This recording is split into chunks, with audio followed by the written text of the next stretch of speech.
to go to the Super Bowl, and they started 10-1 before they stumbled late. They still earned a bye. The Dallas Cowboys shed monkey after monkey off their back. They won in December. They won their season finale. And both the Cowboys and Wade Phillips won their first playoff game by impressively bouncing Philly out of the playoffs. Now, could they go into Minneapolis and do the same thing to the last undefeated team at home, the Vikings? Here we go from the Homer Dome. As Tony Romo, he grew up in Wisconsin worshiping Brett Favre. I mean, who wouldn't? Any quarterback would.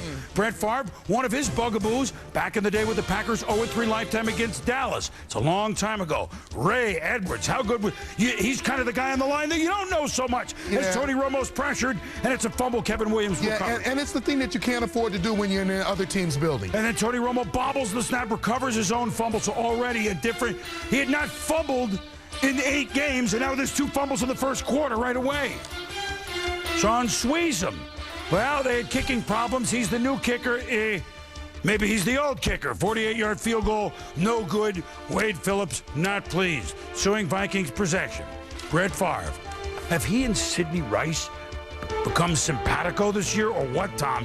Sidney Rice, what a beautiful pass! 47-yard touchdown, sends the boss beat, 7-0 Minnesota. Yeah, and you see the responsibility of the safety Gerald Sensabaugh here, and just watch him as he fades on this route. But Cardinal Sindemia playing defensive back never gets the head around. The receiver's looking for the football, and then he just kind of wanders into the end zone with him. It's almost like he never knew that the ball was coming, never knew that it was there. Wade Phillips and former head coach Dallas, secondary coach Dave Campo throwing the hands in the air. Tony Romo, who is his bailout on 3rd and 10? You know who it is. Jason Witten. It's a first down. Lieber makes the tackle, but it's 12 yards. Then second quarter. Tell us something, Tom. Well, Romo completes it to Martellus Bennett, and tell us that it's a Cowboy first down, 17 yards. But Cowboys couldn't convert. Second and goal, Romo. Here's Edwards again. Look at him. Edwards had 3 of the 6 sacks on the day. Dallas settles for a Sweezum field goal, 7-3 Minnesota. Suing Vikings drive. Brett Favre. Play action. He's so good at it. And then look at him. Juke, the rusher, hits Sidney Rice. This play beautiful from start to finish. 14-3 Vikings. And this is beautiful. You see Sidney Rice go in motion. His job is to block right there. Look at him get up off the ground, open himself up to the quarterback, give Brett a place to throw the football. Brett, amazing escapability. He moves around to throw the ball. Nice strike, a lot of zip on the football. So Favre to Rice twice, it's 14-3 Minnesota. Now starting tackle, Flozell, the Hotel Adams, out of the game. Jared Allen, hello! I don't think the tight end's going to block me. That's Witten. Look out! Ben Fat Lieber, recovers the football, third force fumble. Yeah, bad scheme. Flozell Adams out of the game. You try to block with the tight end, Jason Witten. The result, we get the football. And Tony never really saw it coming. Jared Allen, so forceful. Dallas defense, look, they tried, held into a field goal after the miscue, Tom, 17-3. Marion Barber, pitch right. Edwards, oh my goodness. Man possessed. 5 tackles, 3 sacks, forced fumble, partridge in pear tree. That's how his stat sheet reads. 3rd and 14, Romo, shotgun, pressured. Chad Greenway takes the highway and makes the sack of a 4-yard loss. 5th sack of the game, Minnesota. Sweezum, 49-yard field goal. You'll never guess what happened. You're right, no good, wide left. And, I mean, it's just, at this point, Dallas looking for any point, any momentum, not happening, Cowboys. Dallas, though, still just down 2 touchdowns. You know they can score. But Romo's pass, this one, he never saw Ben Lieber, and Lieber will return it inside the 20. Yeah, and Lieber made a great decision here. He's following the quarterback's eyes. He just floats exactly to where he sees Tony Romo looking. Now, Romo had to pump the ball and pull it down, still tries to deliver it, and never saw Lieber come across. And he obviously knew this was a mistake. I think almost as soon as he lets the ball go, didn't get a chance to step into it, knew it was going to be bad. Give Dallas defense credit, held an only field goal 20-3, but here comes another Viking. It's Jimmy Kennedy. I always voted for Kennedy. And it's a sack. They have 6 sacks. And then with 10 minutes to go in the game, under 10, Vikings with the ball. Brett Favre shows it. Little play action. Look at Brett roll and fire. And it's On the run to Rice, 20 yards, near midfield, 3 plays later. Favre floats it beautifully to Rice. It's 45 yards. Tick, tick, tick. Eat up an extra 5 seconds before you get in the end zone. There's a drill that every receiver goes through where a guy flashes his arm in front of your face. Make sure you can maintain your concentration on the ball. Right there, great job of it by Rice. Now Tony Romo looking for anything complete to Witten, but Greenway makes the tackle short of the first of Minnesota's defense. Oh, my goodness. What a dominating unit. Purple People Eaters Part 2. Favre looking for Rice. It's out of his reach. Favre says on 4th and 7, it was worth a shot. He's still the kid playing the game. 4th and 3, 2 minutes ago, they go for it again. Favre to Visante Shanko for an 11-yard touchdown. Keith Brooking took exception to it, called it Bush League. But the Vikings roll the Dallas Cowboys. They're 9-0 at home. They won't be going back. They'll play in another dome. And that was classy. Favre to the youngster Tony Romo said, I had days like this. You'll come back from this. But it's the Vikings who hand the Cowboys their second worst loss in franchise history, which is saying something. 34-3. Brett Favre had never beaten the Cowboys. He does on this day. Brett Favre had never thrown 4 touchdown passes in a playoff game, 22 previous games. He does on this day, a day that belonged to the Vikings at number 4. This moment is really special, regardless of age. I probably appreciate it maybe more than all the other guys in the locker room, just because, especially for the young guys, they think, oh, what's the big deal? We'll be here every year. Probably the most fatigued or tired I got today was celebrating. People say, hey, you glad you came back? Yes. Yes, it's been a lot of fun. We're winning. We have a chance to go to the Super Bowl. We're playing the championship game. Pretty awesome. The Tasmanian Devils that were coming from Dallas that were, about to, bombard the state of Minnesota and run through us like, Sherman through the South. I mean, that was the aura that was left after last weekend's games. And I just asked my team early in the week, just choke it back and shut up. And we'll play the game when they get here on Sunday. Well, congratulations to Coach Brad Childress. That's his first postseason win. He's an outstanding football man, and good things come to good people. Brett Favre, for the 6th time, has thrown 3 or more touchdown passes in a game. Only Joe Montana has done that. More. And already there's another list that Favre belongs. Oh, by the way, just an aside, Sidney Rice, it's happened, I think, 15 times. The record is 3 by anybody catching touchdowns in a postseason. Jerry Rice did it 3 times, but 15 times in Sidney Rice. Well, Rice, that's Eddie Rice is it. Any Rice will do it. Brett Favre, Tom. Well, this is the reason that he came back. And you saw the bit of emotion there, but he has been phenomenal for this football team. When you think about what he does at the age of 40, his ability to scramble, he doesn't just throw from the pocket. He'll roll, he'll throw the ball back across his body. He's accurate. He's got as much zip on the football as he's ever had. He celebrates. He looks like he's 22 years old and just joined the National Football League. There's the roll. There's the throw back against your body. Almost nobody does it. Brett does it and does it really well. His play fake as good and brilliant as any that we have seen in football, and he shows great leadership ability, which has taken this team on the verge of, well, it's a championship game and on the verge of a Super Bowl trip to Miami. One thing that we knew about Minnesota, when their report card is perfect, they have an A or an A plus at quarterback, and that's Brett Favre, and you saw that again. They have a potential A or A plus at running back, and that's Adrian Peterson. They have a potential A on the offensive line, headed by Hutchinson. They have, but Tom, when things are really rolling on defense, they have a potential A or A plus with pass rush. Yes. And Dallas learned that part of the report card. Well, the 2 strengths of the football team, I thought, as the season started, was number 1 was Brett Favre at the quarterback position. Number 2 was their defensive front with Jared Allen and the Williams brothers and Edwards, and their ability to get after you with that front 4. And they showed that today. It wasn't only the front 4. Yes, they brought some blitz packages,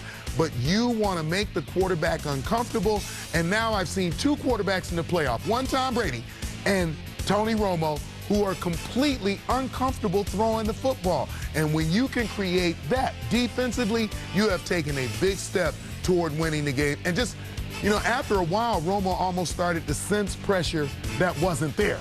You know, you start backing up and you're expecting that the pressure's going to be there, and I'm sure that it didn't help when Flozell Adams went out of the game. Actually, the very next play, the ball was out. Right. And the Dallas defense and the Dallas Cowboys, which have made such big strides in so many ways other than just winning games down the end. Here are the Cowboys after the thud at the end of the game. It's like the elevator falling all the way from the top. It's tough when it's over. If you don't win it all, you hadn't reached your goal, and we did not reach our goal that way. It's just right now. It's just hard to think about. That it's over. This season is just. It's just you put so much time and effort into it. It's really disappointing. Well, Tom, especially you've been on teams that all of a sudden it ends when things are going so well, just as Dallas ended Philly. They were going so well, etc. It's hard, but yet Dallas made, I'm not trying to put a bow on a 31-point loss, Took but strides. We are. A lot of strides, don't you agree? Yes, I thought they took great strides this year, became really a football team. Everybody focused on the same goal. I think that will benefit them in the future. You go into the other team's building, you have to protect the football. They did not do that. So they brought the crowd into play. They gave the advantage immediately to the Minnesota Vikings. They didn't run the ball for 100 yards. The Vikings ran the ball much better, and I think with more consistency and purpose than did the Dallas Cowboys. They could not protect their quarterback, and they really couldn't do anything to throw Brett Favre off. And when you add up all those things, it adds up to a blowout. And the way they've been playing certainly got Minnesota's attention. I'd like to relate to Cowboy fans, and you're going to like this, conversation I had on Saturday. This game wasn't played with our Eric Allen, who was an outstanding corner. He's on the air here, and he said, you know what this Cowboy team reminds me of? Reminds me of, again, this is before this game was played, the 91 Cowboys. So, well, that's interesting. They were the ones that kind of got to the playoffs. The kids were young, the Aikmans, the Emmets, the Michaels, Irvins, etc. They were young.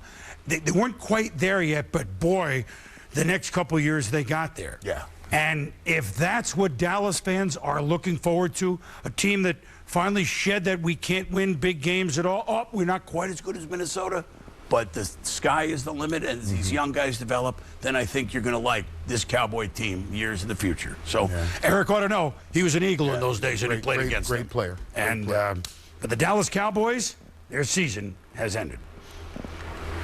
Primetime, of course, never ends. We roll on, and we look forward to. Everybody had the Jets at Indianapolis, didn't they? Now, a lot of people against the Colts, right? Peyton Manning, now that's not really going out on a limb. And we'll look forward to the AFC Championship Game. And now, some people have the Saints against the Vikings. Top two seeds make it in the NFC. That'll be dome pleasure. We'll Inside the Numbers is brought to you by Visa. More people go with Visa. So this is my friend Frank and his retirement plan. One golden crown. Come on, Frank. How long have we known each other? Go to E-Trade. They got killer tools, man. They'll help you nail a retirement plan that's fierce. 2 golden crowns. You realize the odds of winning are the same as being mauled by a polar bear and a regular bear in the same day? Frank! Oh, wow. You didn't win? I want to show you something. It's my shocked face. Get a retirement plan that works at E-Trade.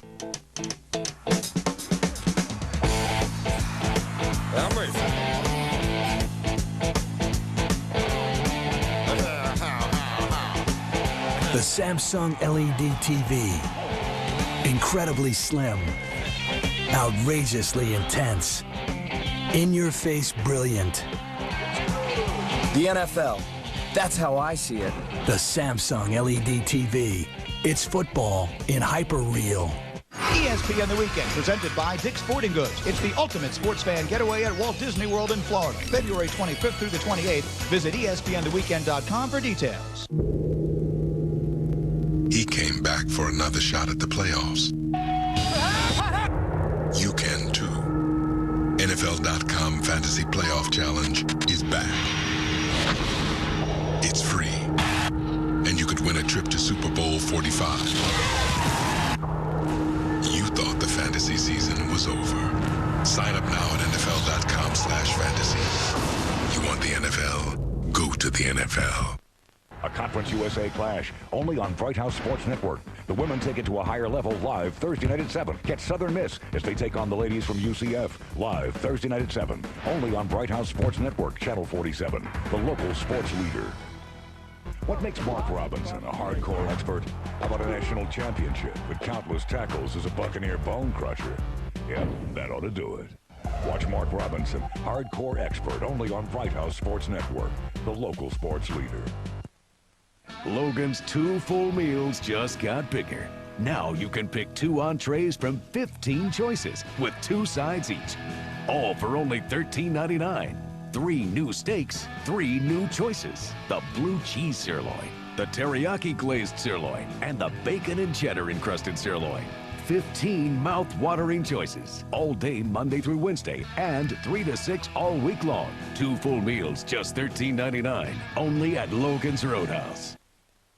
After we're done here at Primetime, top of the hour, leading scorer of the NBA, Carmelo Anthony Nuggets at home against the Jazz. A Rocky Mountain battle between Utah and Denver at the top of the hour. Welcome back to NFL Primetime, presented by E-Trade.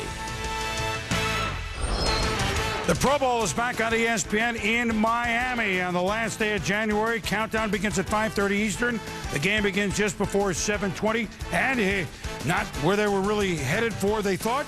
But it looks like Wade Phillips, Norv Turner, their respective staffs, Cowboys, Chargers, they'll be coaching in that game. And a lot of the players that you enjoyed this weekend will be playing in the Pro Bowl in Miami on January the 31st. The New York Jets. Top-ranked defense, top-ranked rushing team, but rookie quarterback, first-year head coach, Mark Sanchez, Jets, fourth quarter, buying time, Dustin Keller, touchdown. Wait a minute, Jets are ahead of the Chargers in San Diego. They won 11 in a row. It's 10-7. And then Sean Green, the rookie, bang against Eric Weddle.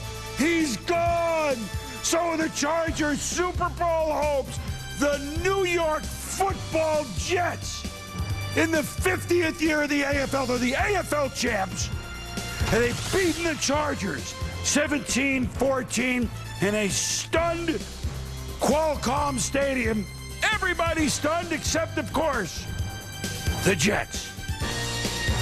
And, you know, it's a football team that we expect to win. And they know we're a good team, you know, and all that kind of stuff. You know, do we know they're a great team? Yeah, of course. There's no question, you know. I don't know if Santa Claus is going to be that good to me again, you know, you know, but I will say it. I'd like to see Peyton Manning not play this week. He told us our goal, and that's we want to be playing the last game in February. We want to be playing in Miami. But there's things we need to do to get to that point. And, you know, we're just trying to lock in and study, take it one day at a time, one game at a time. I mean, it's such a cliche, but it really is the way we're approaching this entire process. And it's so fun, man. It's so fun. I'm just real happy. Well, the Jets are a good team, and they are going to create some. They're first in the league in third down defense, and they're going to create some different looks. But those are not things we've done with a couple of the times where we're trying to get to the right protection and had false starts. You know, as I said, the Vincent Jackson play. You know, we haven't made those kind of mistakes. I don't know if that's based on what the Jets did or we had a critical error there. We did some things, again, we didn't do in these last 11 games. Some things we did do in these last 11, but we were able to overcome them. And when you're able to overcome them, people forget about them. When you don't overcome them, they cost you, you know, playoff game. It's unfortunate. It was the best defense I played this year, no question. You know, the run, pass, They really was well prepared. Hats off to them. And so the New York Jets, for the first time since '98 when Bill Parcells was head coach and they lost to Denver, will have a chance to play in the AFC Championship Game against the Indianapolis Colts, who the last time they hosted an AFC Championship game, they won it. They beat the Patriots. They went down to Miami, and they won the Super Bowl. And, you know, when Rex Ryan handed out the playoff itinerary, it included the parade date. Yes, that's I thought he was correct. nuts. Yeah. Well, he's halfway there. But, so let's take a first look ahead. Okay. Well, let's take Jets side since they're the ones who won on this. The Jets at least went into this building last month and won a game. You can say who played or not for Indianapolis, but the game was close at the time that the starters, quote, were taken out by Jim Caldwell. So do the Jets go in with new schemes? Do they go in with what? You know they have confidence. The Jets play, and that's the term, a tremendous amount of confidence, and that is via their head coach, Rex Ryan. I think that their game plan is etched in stone on both sides of the football. Defensively, Kerry Rhodes has said that today in the first quarter, they played a lot of zone, which is why I thought you saw a lot of the Chargers wide open on those crossing routes, sitting down in those zones, understanding where the open space was. In the second quarter, they switched back to man-to-man and made sure we're going to do this our way. We're going to rush the passer, we're going to lock up on people, and we're going to see what's going to happen. That, I believe, is the way they're going to play the game. It's actually offensively, they're going to run the football, and they're going to try to keep their quarterback to about 20, 22, 15 throws, somewhere in there. If they do that, that means they're being successful because they're in the game. But the confidence level, I think, is key. That's where they have an edge. They're going to go in there feeling like they should win the football game. They've won 7 of their last 8. The Indianapolis Colts are now 15-2 after they beat the Ravens, a team similar to the Jets in which they have defense to lead the way, and offensively, at least against the Colts, they've been offensively challenged once again, just getting 3 points and seeming like they never get more than field goals to the Ravens. So maybe in some ways that gets the Colts prepared some for the Jets. Peyton Manning looked very sharp despite the, quote, rest the last couple weeks and everything, and we would expect nothing less of the 4-time MVP. Well, when you start talking about the Colts, it begins with Peyton Manning. They have an outstanding football team, but it begins with the guy who just won his 4th MVP award in this league. And what Manning does is, without benefit of an outstanding run game, is he calls his game at the line of scrimmage. He uses every single guy that he's got to move the ball downfield. He is as precise as anybody who has ever stood on a football field. And once he gets you down in the red zone, he is the most effective guy, I think, ever in the history of football of putting the ball in the end zone. Now, that said, playing into the Jets' hands by not running that football, it'll be very interesting how much pressure they can bring to bear on Peyton Manning. And don't underestimate the Colts defense. Colts defense is outstanding. I'm glad you brought that. That quickness against the New York Jets, I don't know exactly how that's going to play out. They're quicker than most teams that the Jets will see. And so that Jets running attack, which for 3 quarters, I mean, Green broke the big one, and then the end will say you're nuts, Chris. But for 3 quarters, San Diego's prepared for it and did something on. You think that the quickness of the Colts on that track inside, the way Brackett, and just to mention one name, he played brilliantly, as did so many of the other Colts. Do you think the Jets will have to alter their scheme, or they'll say, let's see if quickness beats our offensive line with all our #1 picks? Well, I think that the Jets' game plan is long-term. I think that when the Jets hit the football field with that offensive line, they might not be having success early on in the game. But they feel, like you said, for 3 quarters, the Chargers did okay. They eventually start to wear you down with that punishing, the 35th, the 36th, the 38th, the 39th carry is the ones that get you. Sean Green finally breaks one. That's because you're finally worn down enough where now that hole opens up and you can't make that tackle. That's what I think they're going to try to do to the Colts. So if they're into a game and it's 7-3 and you're in the 4th quarter, that would be trouble for the Colts. Colts get their 17 before they can get to the locker room, then the Jets are in trouble. The Indianapolis Colts expected to be in the AFC Championship game. Nobody really outside the New York Jets expected to be in the AFC Championship game. But once upon a time, the Jets upset the Colts and made history in Miami. Now the Jets are trying to upset the Colts and go to Miami to make some more history. I don't know. It all kind of blends together. Congrats to the Jets and congrats to the Colts. Look, that's your AFC Championship game. When we return, well then, Brett Favre, Drew Brees, Vikings, Saints. Ooh, put on that gumbo. We'll be back. Watching the bull and bear markets battle it out is not a retirement plan. So I switched to E-Trade and jumped on their retirement quick plan. It showed me the gloomy truth and let me run scenarios until I figured out how to eliminate my shortfall. Then I used their screeners to choose the right investments and build a diversified plan to keep me on track. Hey, My retirement plan needed work, and E-Trade helped me get it done. Get a retirement plan that works at E-Trade.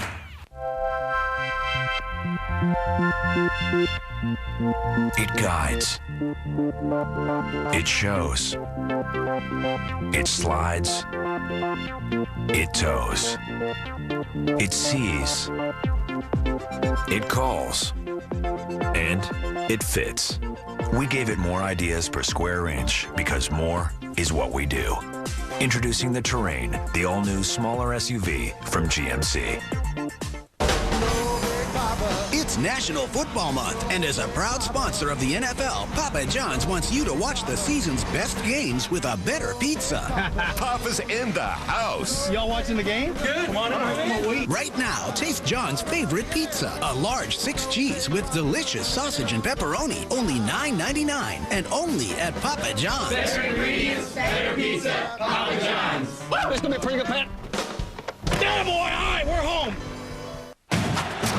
ESPN, Wednesday Night Hoops.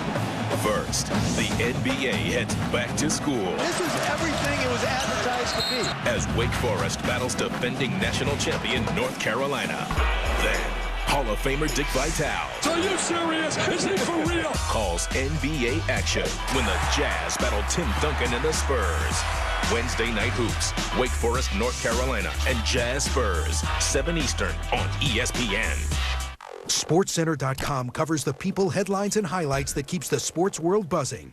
You are watching NFL Primetime, presented by E-Trade.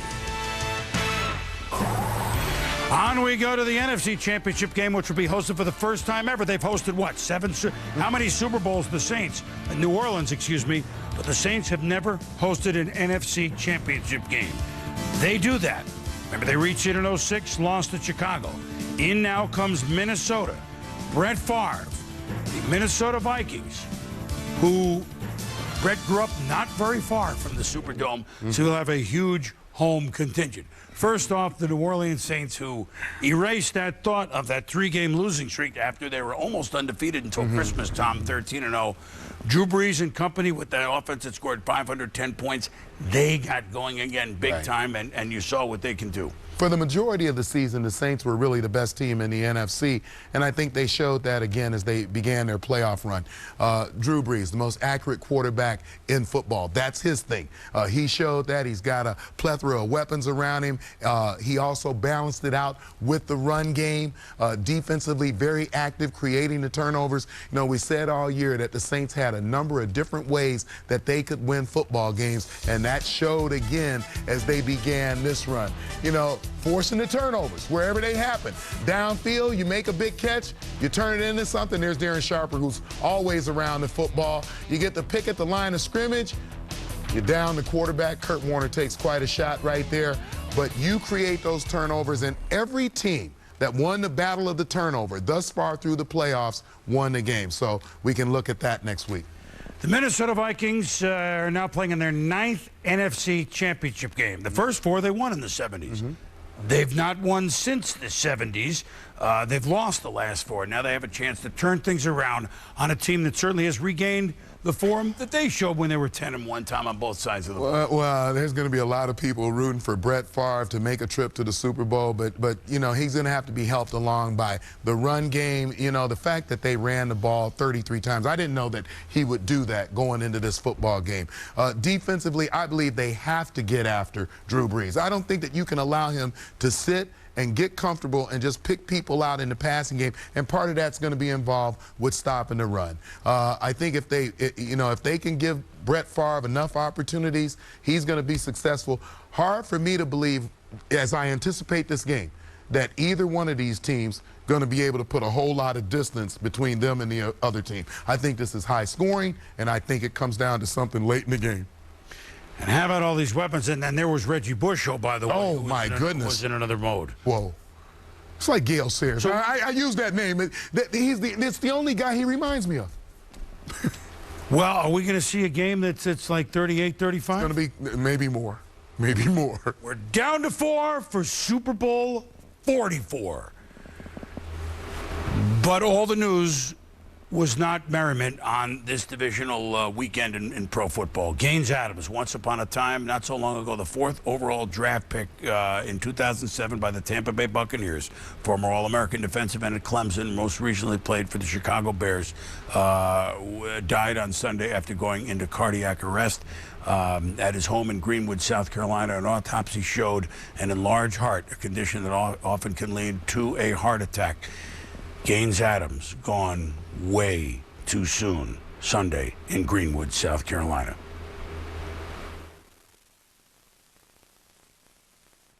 Attention all homeowners. Do you want help today? Are you having difficulty making your mortgage payments? Do you have an adjustable rate set to adjust to a new rate? Do you want to lower your mortgage payments to an amount you can afford? If you answered yes to any of these questions, call the Loan Modification Help Hotline now. We may be able to cut your mortgage payment in half and help to reduce your interest payment to as low as 1%. Find out what we can do for you today. The call is free. The consultation is free. We were so worried about losing our home. Loan modification helped us to avoid foreclosure. Glad I made the call. Homeowners, do not struggle another minute. Call the Loan Modification Help Hotline toll-free. Discover how much we can reduce your mortgage payment. Act now. We may be able to cut your mortgage payment in half and help to reduce your interest payment to as low as 1%. Call now for a free consultation. Call 1-800-230-3658. NFL Primetime is presented by E-Trade. Boom, my primetime player, Brett Favre, and he's been that quite a few times. But look how efficient with the football, 15 of 24, 234, and headed for another possible trip to the Super Bowl. And I'm going to give my primetime performer to Darrelle Revis and the Jets defense. San Diego scored 20 or more in every game this year, not against the New York Jets. Wow. They lost 17-14, and Revis made a circus interception. 2 1s, a 2 and a 5, just like we thought. It's fun doing It's fun, bro. Tom Jackson, Chris Berman. This is NFL Primetime. NBA Special Edition comes to you from Denver, Colorado, and the Pepsi Center, where they pack the